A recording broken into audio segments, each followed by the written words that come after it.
Okay, the time is now 1 o'clock. Welcome to our November 4th regular commissioner meeting. We'll start our meeting today with a pledge of allegiance. I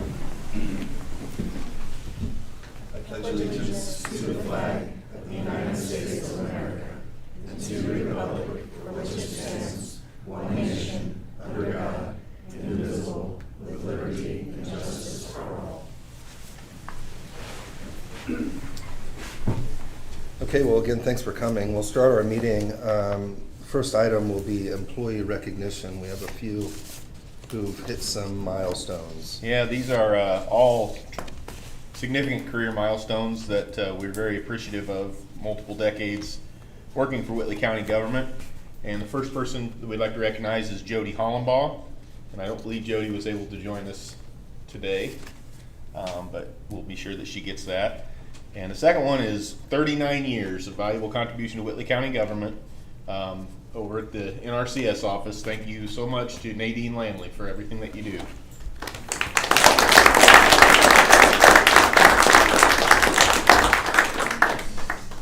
Thank you. Thank you, Nadine. Congratulations. Thanks, Nadine. You're welcome. And the third one is also, this one is for 30 years valuable contribution to Whitley County Government. Key member out at the Highway Department, very appreciative of all that they do and all that this gentleman does, Joe Wolf.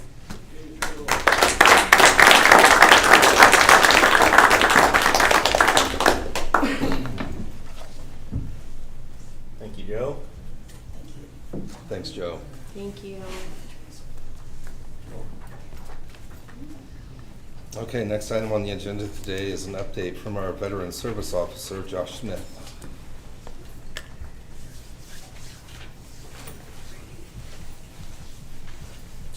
Good afternoon. Just here for an update on the Veteran Service Office. Since last month, we helped approximately about 30 more veterans come in, so well up over 200 on our way to 3, so that's good. Some events. There really wasn't anything going on in October that I did. It's kind of a slow month. November, we do have Veterans Day coming up, which I'm going to be having down in South Whitley at the AmVets on Veterans Day. They're having a dinner and whatnot down there. They asked me to come out for that. Also, I'm going to be going to a Veterans dinner on the 12th for a merit prize actually in Kosciuszko County. I'm in Warsaw. A friend of ours works there. She asked if I'd come up there and speak, so I'm going to be at that. Some other things, we've got the Veterans Treatment Court graduation this week. Thursday, it's at 2:30 at the library. And then December, still have the wreath-laying ceremony out at Green Hill Cemetery. The move for the Veteran Service Office downstairs is a go, and we're looking at hopefully maybe this week, next week, getting everything moved down there, set up. Like I said, it's going to be a very big help for some of our elderly veterans who have trouble walking, and they won't have to go as far to get to our office. So other than that, still business as usual. Did get access into the Veterans Benefit Administration system or management system, so that's been a great tool, just having it for a week or so now, and I've been able to look up a lot more things for veterans, so that'll be a good tool moving forward. Great. Other than that, You're selling yourself short, though. You spent some time in the school this month as well. oh yeah, that's true. I did go to Indian Springs. They have a program going on where it was employ, enroll, enlist. So they had some people from different jobs around the community and everything come out and do kind of a job fair. Some personnel or some people from universities and everything talking about enrolling in college and kind of the benefits of that. And they asked me to come out and speak about enlisting in the military and kind of my background and in history and what it's like, and so that was very good opportunity to reach out to. They were mostly 8th graders that I spoke to. Obviously they're way young to join the military, but it's never too young to start thinking about your future career. This is something you're going to be doing quarterly throughout the year, and asked if I'd be interested in coming back next quarter to do it, and I told them of course. Just let me know the date and time, or dates and times, and I'll be more than happy to come out. So That's great. Cool. yeah. Yeah, other than that, Any questions for Yeah. Josh? no No, questions. thanks Thank for you. everything you're doing. Thank you. I appreciate it. Thanks. Thank you.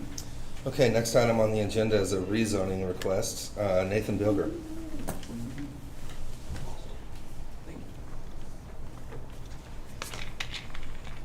Good afternoon. These are actually two rezoning requests by the same applicant, but I'll just go ahead and present them together. The first is 24 WREZ 4. It's for 80 acres located on 800 South, east of 850 West.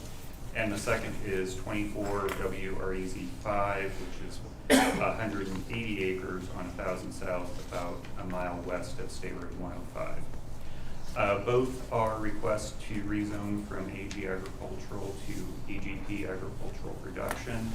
The intention of the 80-acre parcel is to construct a Class 3 CFO at some point in the future, probably going through the approval process over the winter. The 180 acres is more similar to what we've seen with some of the other recent AGP requests, just to place it on the map, on the literal zoning map, that it is quote-unquote prime agricultural land. So a little difference in the future intents, but otherwise both come to you with a favorable recommendation from the Plan Commission. There was some comment, public hearing comment made at the Plan Commission, some concerns about particularly the CFO, the 80 acres, the potential for contamination and so on. And as you know, Addendum has a permitting request, and Class 3 CFO would still require BZA approval as well. So, any questions for me? And the petitioner is here if you have questions for them as well. So, in addition to the rezone, just for the public's knowledge, could you sort of explain the different processes they have to do before that can happen? Sure. So assuming that it's a Class 3 CFO, which is 3,000 animal units up to 12,000 animal units, it's a pretty big range of animals that could go in there, but as I understand it, what's proposed is at the lower end of that range. After rezoning, they need to have Addendum permitting, which they have to submit their building plans, site plans, a whole bunch of other details to Addendum. That's its own process. I'm not sure exactly how long that takes, I think a couple months. On our side, the special exception through the Board of Zoning Appeals would be filed probably December, January, probably would be the hearing. The board then would look at the specific site location of the proposed CFO, make sure that all of our different requirements for setbacks are met, look at options for things like buffering, look at other aspects, traffic and so on, access, to help ensure that whatever is being proposed will fit in with the overall site. So environmental things generally go through Addendum. Site-specific things generally go through BZA. Nathan, I have a question. Yes, Is it done this way because the CFO is not specifically allowed in any zoning designation, so you make it to one where it's allowed under a special use, and then you go back into BZA for the special use? It's the way the zoning code is set up. So Class 1 and 2 CFOs are allowed by right and by special exception in AG. AGP allows for Class 1 and 2 by right and Class 3 by special exceptions.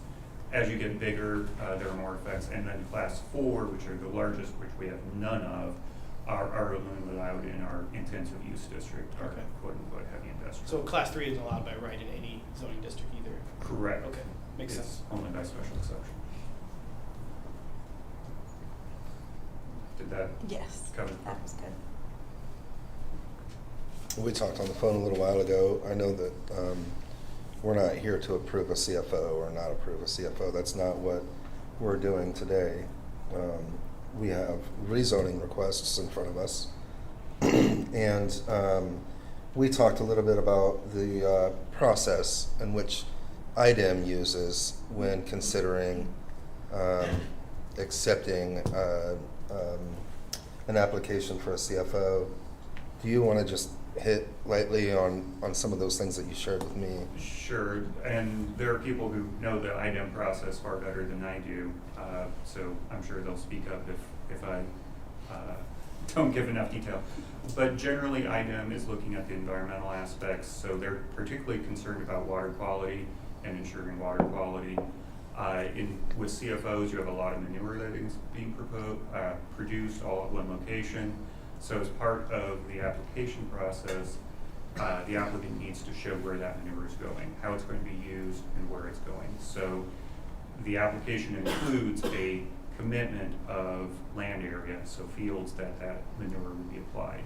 And there's different rules as to how much can be applied, how frequently, and so on, all of which are not regulated by us. That goes into some of those factors.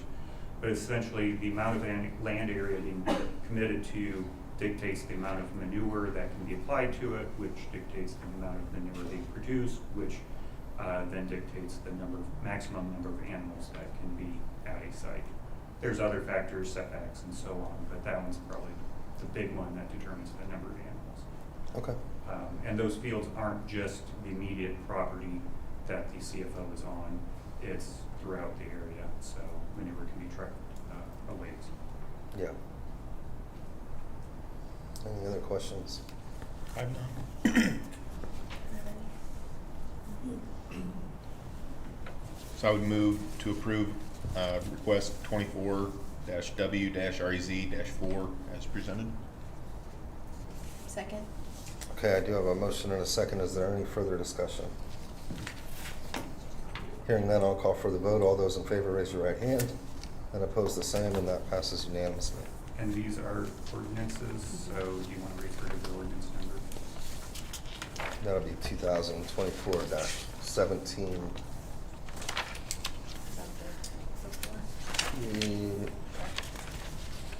This one's 5. Did you say 4? Yeah. Okay, so that is 17, yes.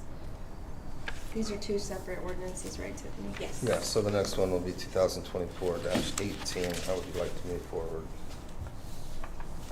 I'll make a motion to approve 2024-18 ordinance. Second. Okay, I have a motion and a second. Is there any further discussion? Hearing none, I'll call for the vote. All those in favor, raise your right hand, and oppose the same, and that passes unanimously. Thank you. Thank you, Nathan.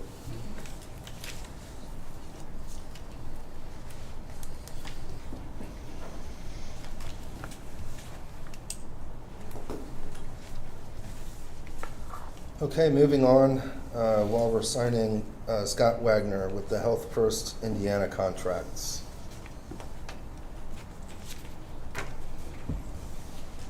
Good afternoon. I have 5 contracts today. You were given 4. I received one at the end of the week last week. Okay, I do have the color logoed copies if you want to sign them instead of the dark ones. It's up to you. The contracts for signature would be for the chairman. If you guys want to vote for that, they're on the 3rd page. The 4th page includes the budget that was submitted with each.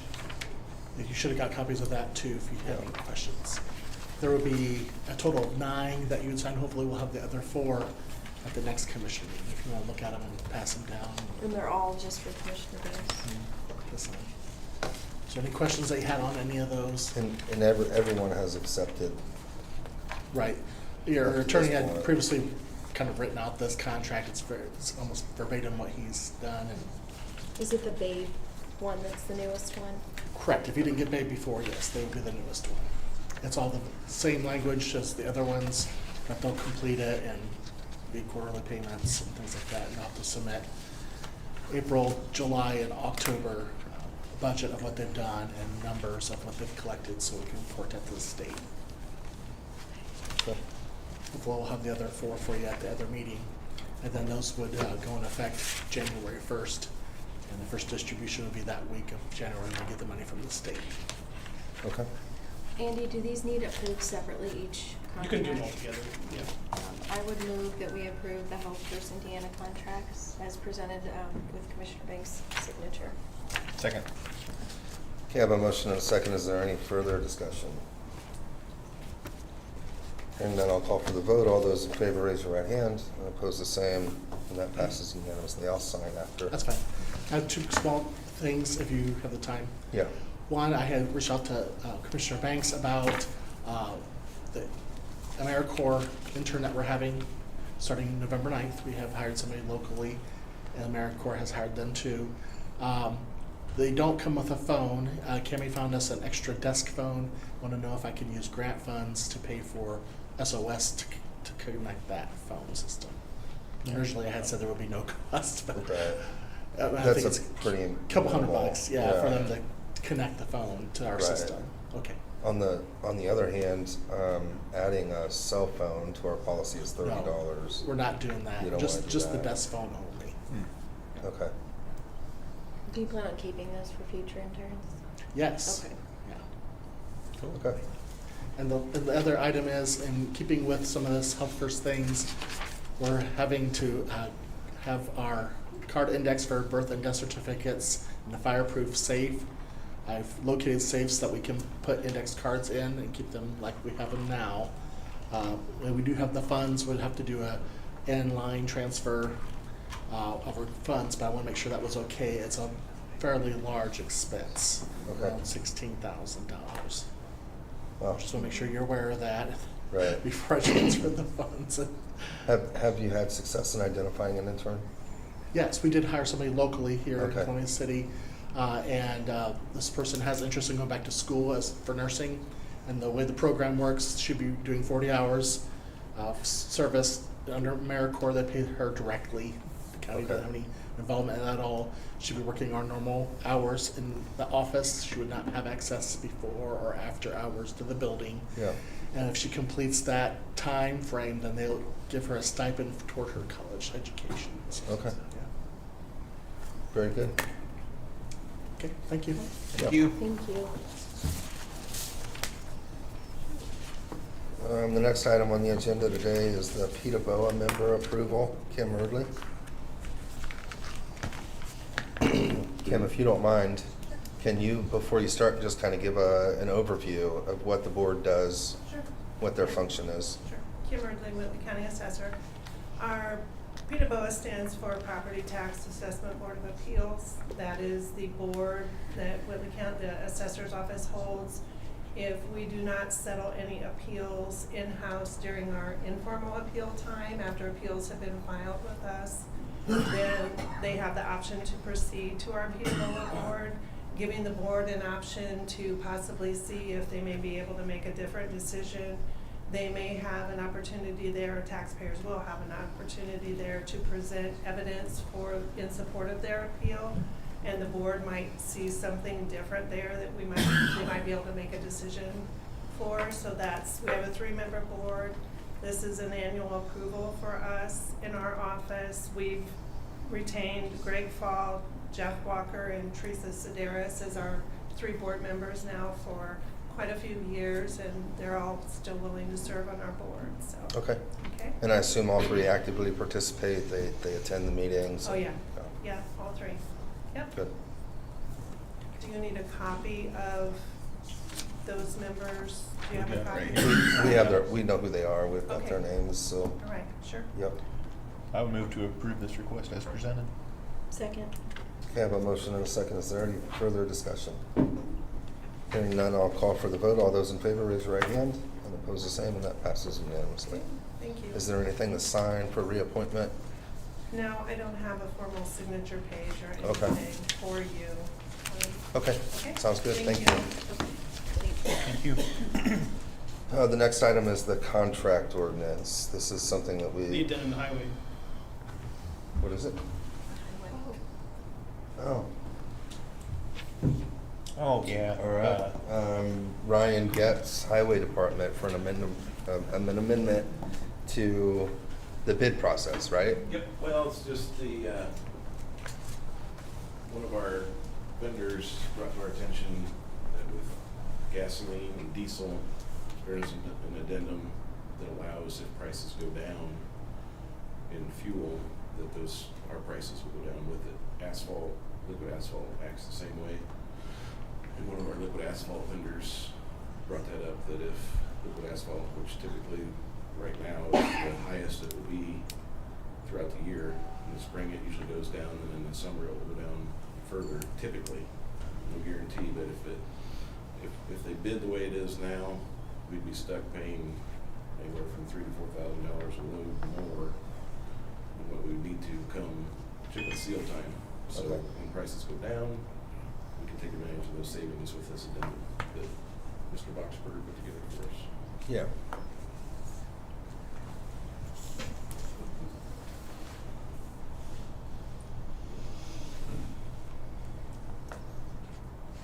Any questions for No, sounds pretty Ryan or straightforward. Andy on this? So I would entertain a motion then to approve the addendum. So moved. Second. Okay, I have a motion and a second. Any further discussion? Hearing none, I'll call for the vote. All those in favor, raise your right hand. Opposed, the same. That passes unanimously. Thank you. Thank you.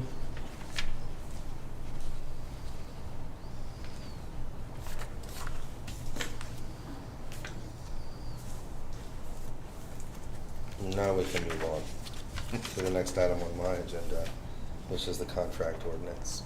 Yeah, we had the ordinance last meeting, and we had the discussion about whether or not there should be an amount that department heads could approve by themselves. Ultimately, you determine that you still want all contracts to come before the commissioners. So that's what it says now, is that any binding obligation, because there was a concern about non-binding MOUs, so any binding obligation or obligation of the commissioners, there was another thing with the recorder's office about them entering into agreements, but they're actually getting paid money. So anything that requires the expenditure of money by the county or is a binding legal obligation, any kind of contract has to become before the commissioners, and then everything else is the same as it has been.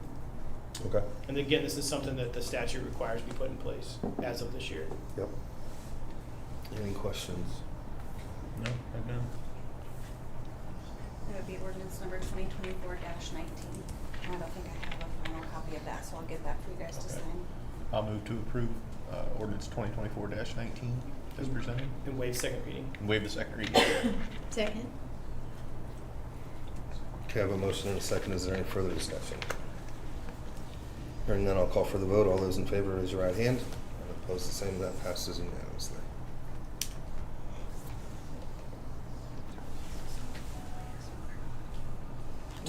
As an addition, an estimate came in late last week from SOS, and this would be for moving the phone systems that are in the current phone room at the current jail. There's two, I don't know what to call them, servers, I guess. They're gonna consolidate or condense into one and relocate that, I believe, to this building, in the server room. So, the estimate or the quote came in at $3,566.99. And I would entertain a motion to accept that. So moved. Second. Okay, I have a motion and a second. Any further discussion? Hearing none, I'll call for the vote. All those in favor, raise your right hand. And opposed, the same, and that passes unanimously. There are no facility requests that I'm aware of today. So moving on, we'll go to payroll and accounts payable claims approval. So I was able to go up Friday afternoon and look over accounts payable. Commissioner Basinger finished it here this morning, and so everything looked to be in order that I saw, so I will move to approve accounts payable. Second. Okay, I have a motion and a second to approve accounts payable. I'll call for the vote. All those in favor, raise your right hand. And opposed, the same, and that passes unanimously.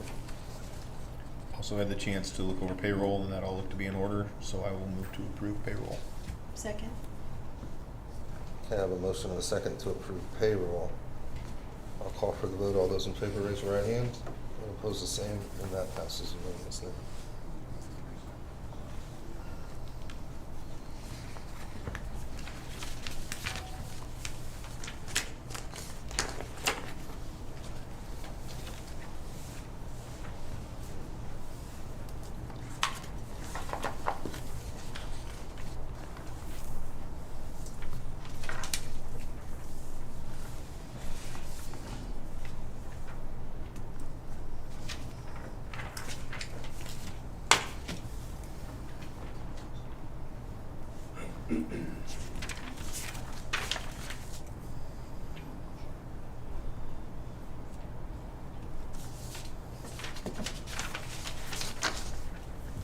Has everyone had a chance to review our meeting minutes from October 21st? Yes. I would make a motion to approve the meeting minutes as presented. Second. Okay, I have a motion and a second. Is there any further discussion? Hearing none, I'll call for the vote. All those in favor, raise your right hand. And opposed, the same. And that passes unanimously.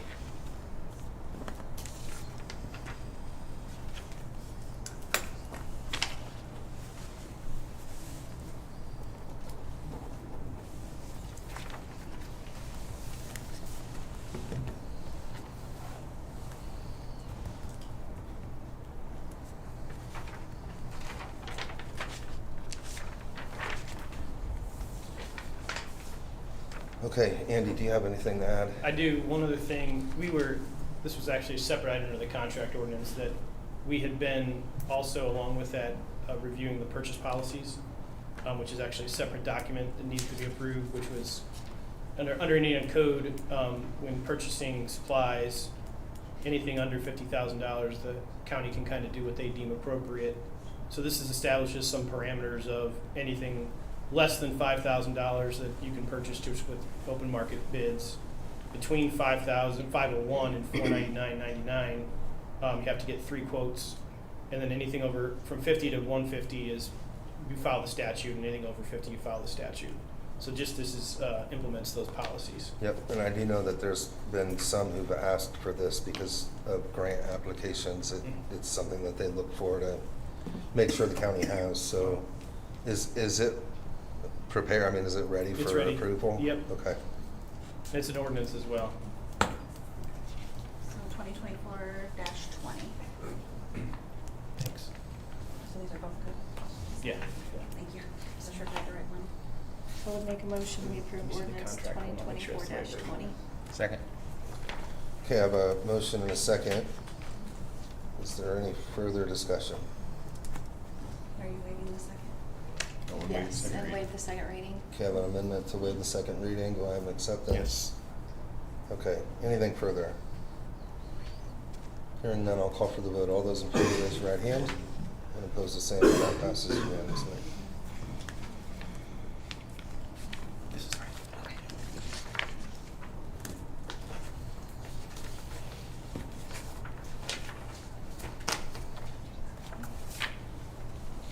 Anything else, Andy? Nope, that's it.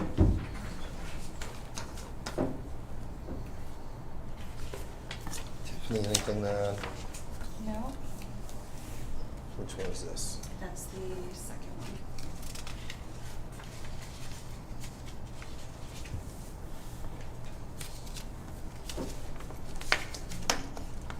Okay, at this time, I will open up the meeting for public hearing, for public comment. We'll offer 3 minutes for each individual that would like to come forward and speak, and the microphone is open. Yeah, if you wouldn't mind when you come forward, just introduce yourself for the minutes. Judy Coates, I live on 850. I'm talking about the 800 place that they want to rezone. That land, the runoff of that land goes totally on my land. It goes, I've got a beautiful ravine in my backyard that all the runoff will go on. We have watched Hurricane Creek with dead fish, and I would like to show you. This is what comes from the farms. The creek runs red from the manure. We have had this, we have fought this. We know that's going into our wells. And I'm worried about the safety of my well, of my drinking water. I've been in contact with the state. It'll cost you $10, but everybody needs to have their water checked and have a baseline, because we don't know what's gonna happen to our water.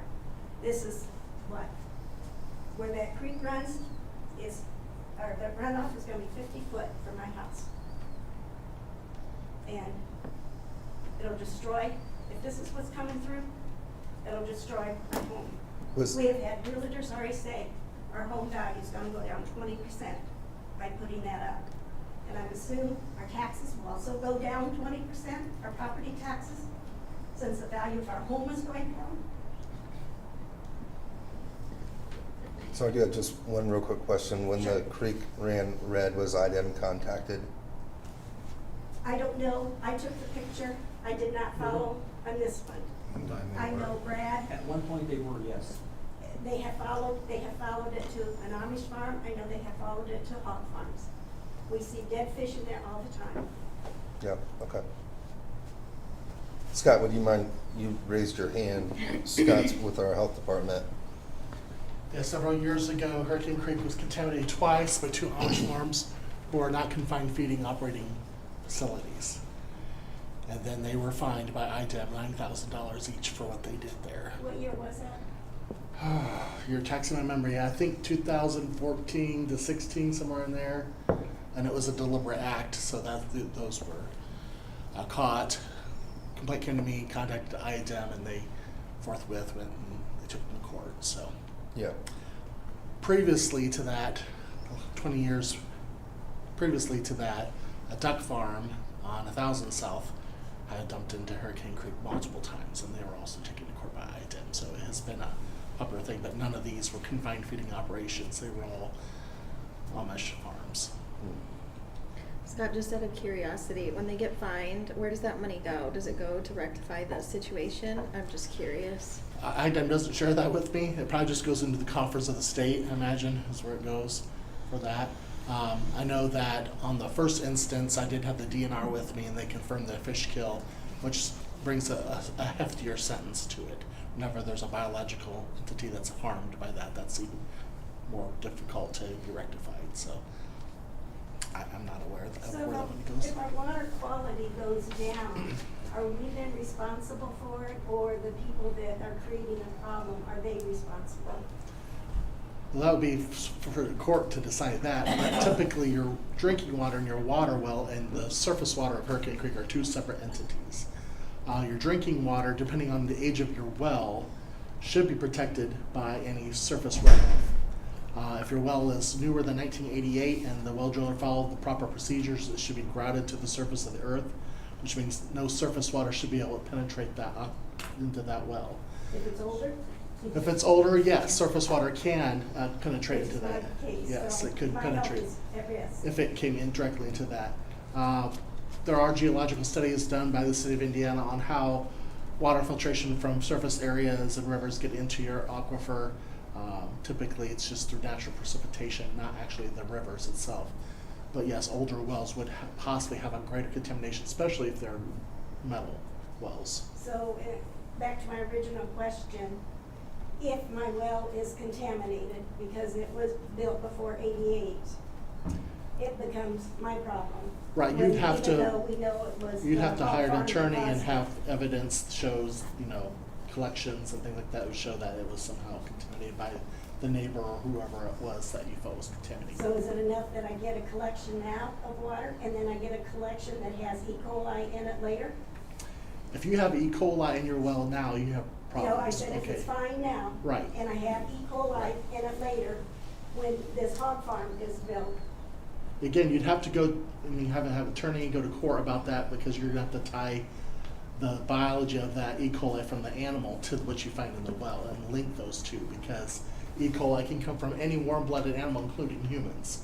So the defendant could say they went out and contaminated their own well with E. coli. So you'd have to prove that linkage, and there are ways to do that, but that would be for something your attorney would have to do. Okay, so I'm sitting at a big risk, in other words. Thank you. And this, the other point I wanted to bring out, this whole area is residential. I don't know if you guys are familiar with where it is, but it's totally, 800 is totally residential.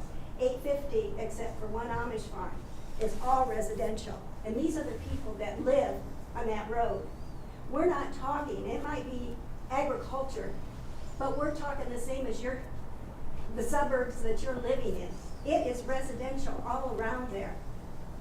And they're coming into a residential area to put this into, like you say, contaminate the water. You have a runoff from this huge building that's gonna go right across my backyard. I don't understand how you can do that. Anyone else for public comment?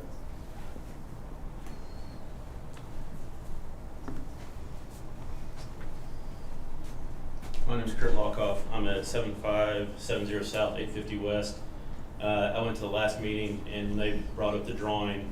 Basically, the barns are going to be directly in front of my house, somewhere around 1,500 to 2,000 feet in that ballpark, depending on where they end up. I said this the last meeting, I'm going to say it again. I got 3 small kids that I've raised. We moved out to the country because it's quiet, peaceful, very nice. We put a lot of work in our place. After that last meeting, we're scared for our children. No one can, with 100% certainty, say that none of these bad things are going to happen. There's plenty of research out there with the contamination, with the noxious fumes, some of the health risks that go along with that. So we had a real estate person come out that's very familiar with this immediately after that last meeting, because we don't know what to do. We're raising our kids, we're concerned. She immediately walked our property, walked our buildings, and said, "You just lost $100,000. She said, in good conscience, she can't even sell this now without warning someone else because it's such a risk. And I don't want to screw my next person. I don't want to screw my neighbors. But I feel like that's what's happening. So what's going to stop people, if all you need is 80 acres to put up something this size, what's going to stop investors from taking over our county, buying up 80-acre parcels, and flooding us with these CFOs? Like, how much in the county is enough CFOs? I mean, is there a number that's, well, now we're full? I mean, what is that number? Because right now, this is going to go up 1.5 miles from River Road, which is a very nice residential area. All around us, we're all, the small families, 8 to 10 acres, horses, couple farm animals. This is being plopped right in the middle of us. I got no warning. I got nothing about the first meeting, and it's going to be 2,000 feet from my house. So the only reason we know is because this nice lady here went around and was in tears and talked to my wife. I mean, there was no notification about this to anybody in the area. There's one little yellow sign on 800 that sits off the road. You can't even read. I took a picture of it. It's not even legible. And it sits off. No one drives that road. The residential part, all the houses are right on the other side, and all of us on 850 go to town the other way. No one even drives by this. So no one still knows. I'm calling people trying to get them informed. Hey, this is coming, and it's going to be big. So it's just concerning. I don't know. It's kind of scary, but at the same point, I just want to do right by my kids and just voice my concern that I'm against this, and it's going to actually financially impact our livelihood now. So that's why I got skin in the game now. So let alone the potential risks of all the environmental stuff. That's it. Thank you. Anyone else for public comment?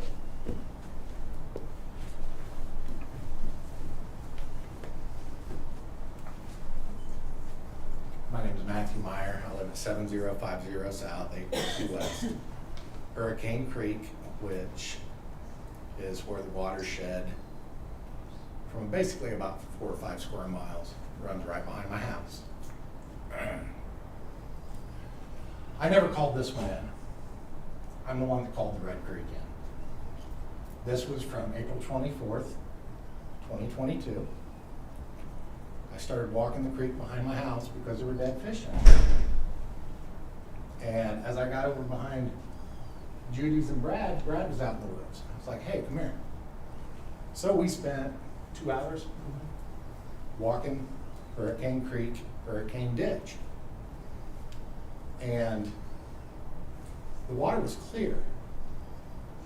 And so this was from application that was made earlier. But we had a freak snow on April 18th.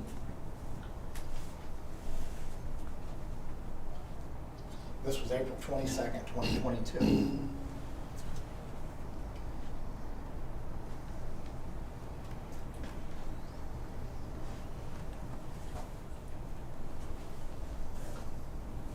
I've got one more I want to show you from there. Just so you know, there's the size of these fish.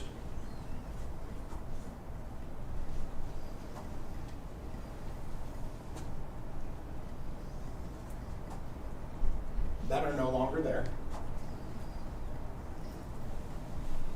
And as we walked it, we got over on the east side of 105. That's how far this drains. And as the main body of the creek went south, what road was that on? 900. The water coming in from the south to north, from 900, there were still fish in it. There were frogs in it. And the only thing that laid to the east that fed into this was another hog farm that had probably properly applied the manure to the field. I don't think that there would ever be anything intentionally done, but I also don't think it's a matter of if this is going to happen. It's a matter of when and how often. And my understanding is they own a lot more acres, a lot different locations, that there aren't near as many homes around. So why put it in the middle within a mile and a half of 40 or 50 homes? I have nothing more.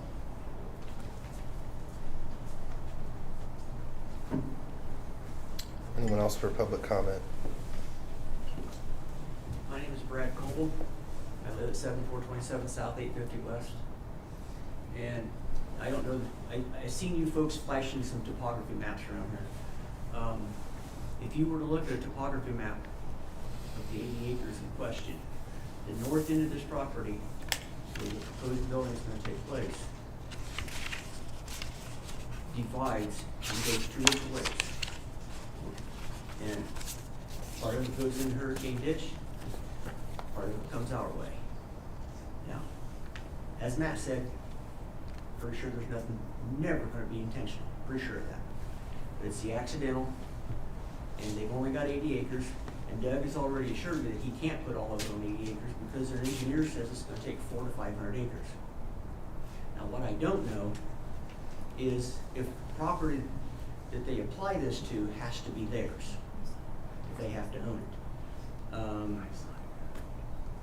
Now, if, I know these aren't gonna be Doug's animals, he's gonna contract these in from somewhere else.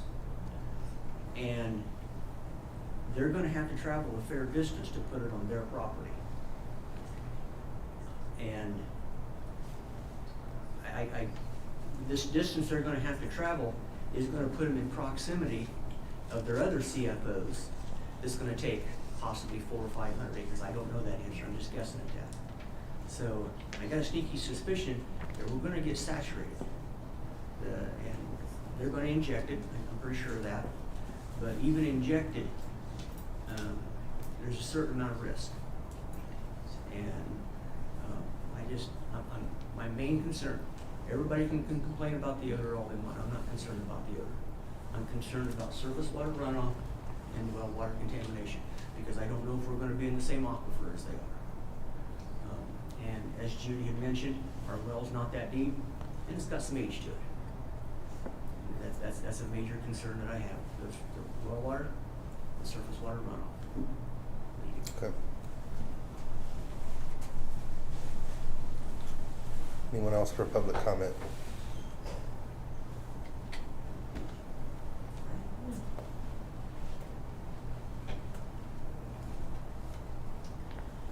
Just day before this last meeting. If you don't mind, would you introduce yourself? Okay, Kathleen Hicks. I live at the closest house to it. And the meeting, right before the meeting, I was at the courthouse, the day before, I was at the courthouse doing some business where my husband had passed away. And I just by chance passed the door that there was two guys sitting in there and they were talking. And as I walked by, I realized they were talking about my house. And so they sat down there and they studied this paper that they had. And they're figuring out stuff. And they discovered that they're too close to my house. So they had to decide what to do there. And then one of them said to the other one, we're gonna have to move it back a few feet. So I'm just as close as they can get. That's all I wanted to say. Okay, thank you. Anyone else for public comment?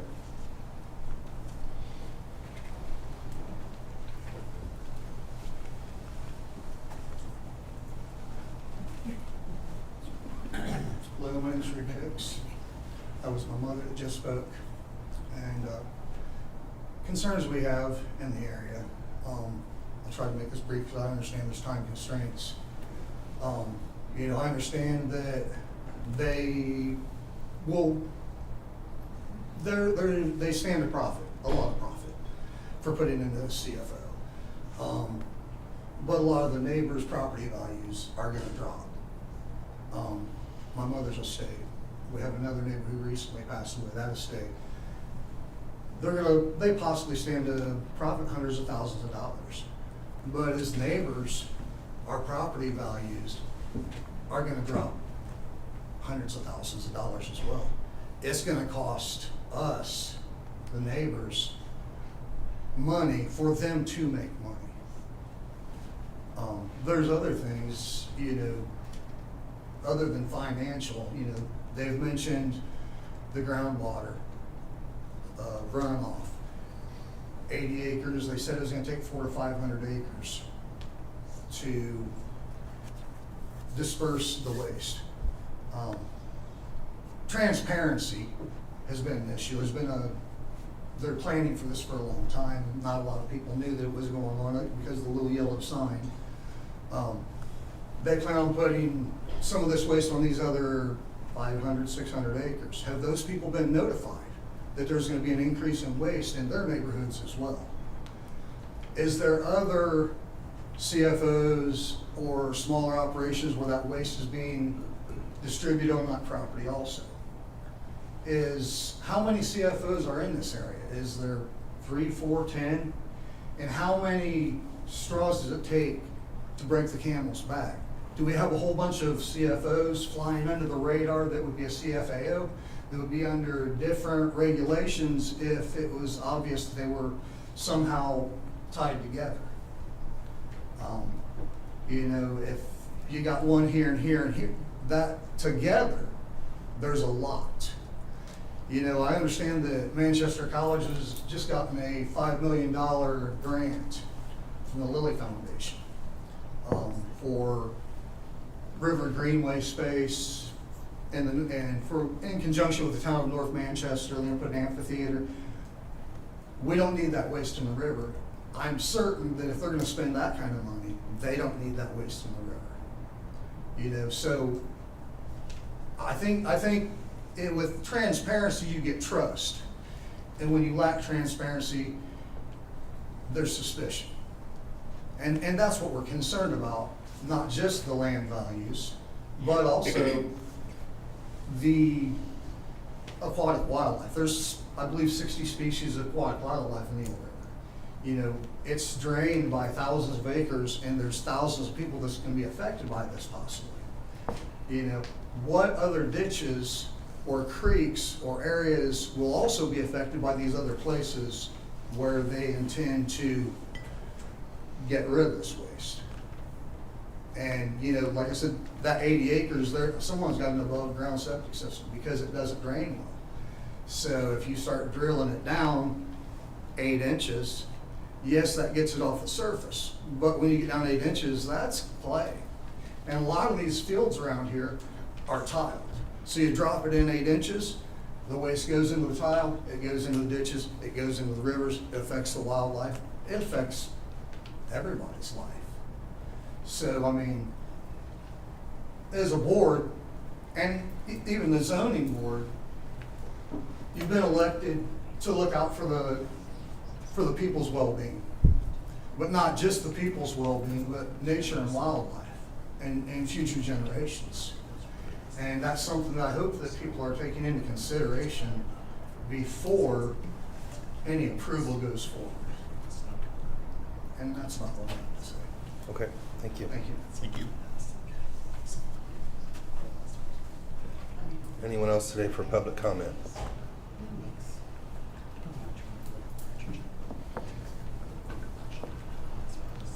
Yes, sir.